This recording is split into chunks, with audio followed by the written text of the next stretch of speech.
Welcome, escapaders. I'm Hani. This is Ninja. And we live full-time in this RV. This is pre-reno and the renovated mixed swagger. We travel, enjoy nature, photograph beauty, explore, hike, and kayak, and enjoy. Welcome to Hani's Escapades. So after my day trip to Grand Junction in Colorado, the Yaris mini camper was set up with a new kitchen, the new JEGS rooftop cargo carrier, and my new 0-degree mummy bag had arrived.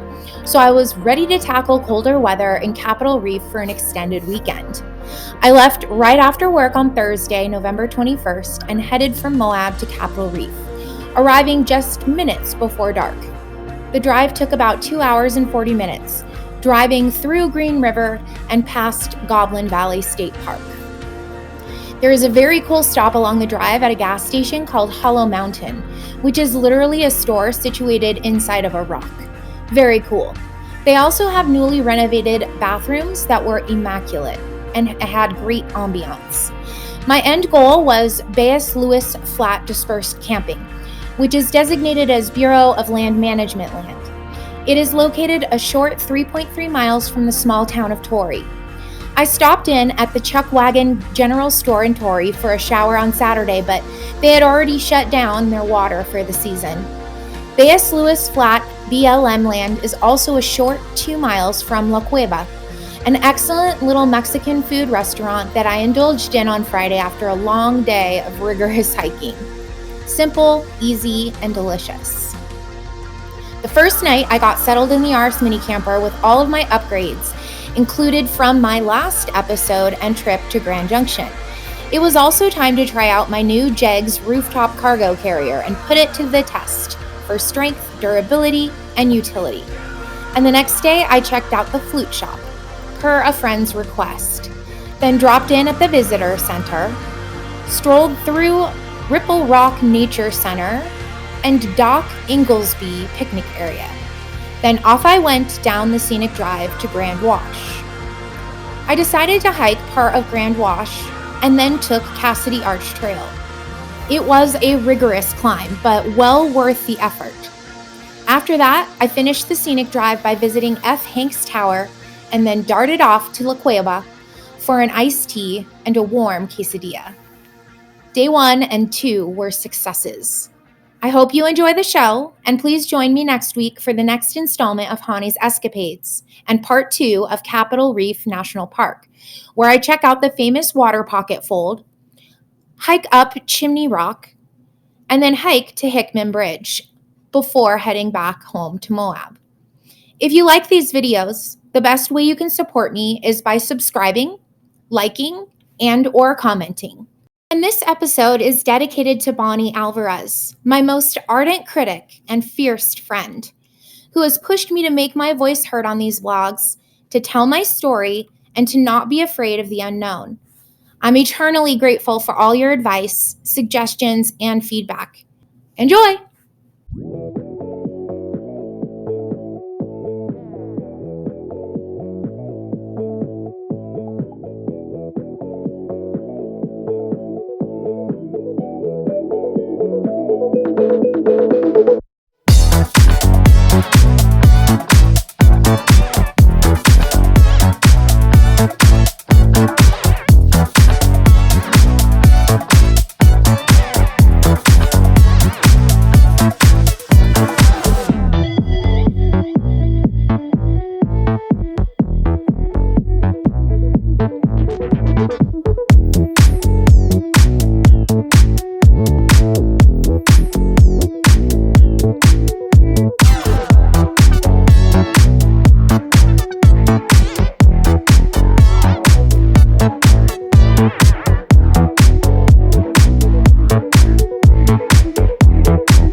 night, y'all. See you tomorrow for Capitol Reef.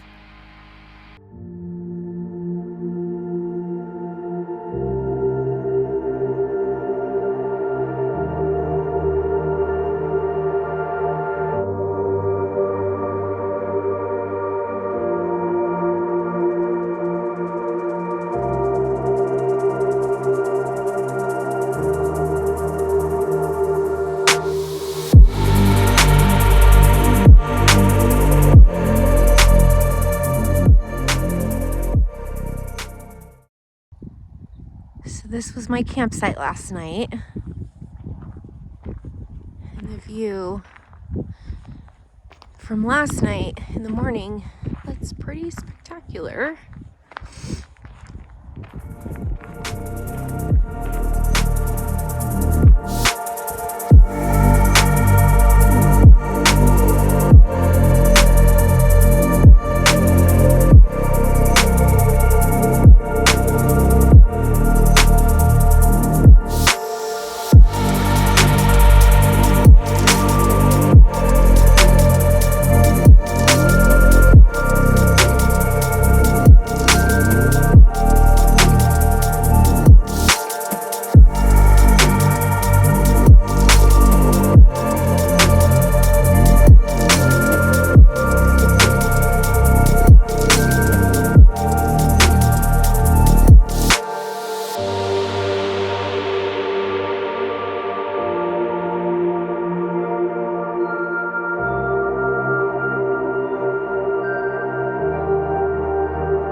According to Utah.com, Cassidy Arch is named after the famous Butch Cassidy.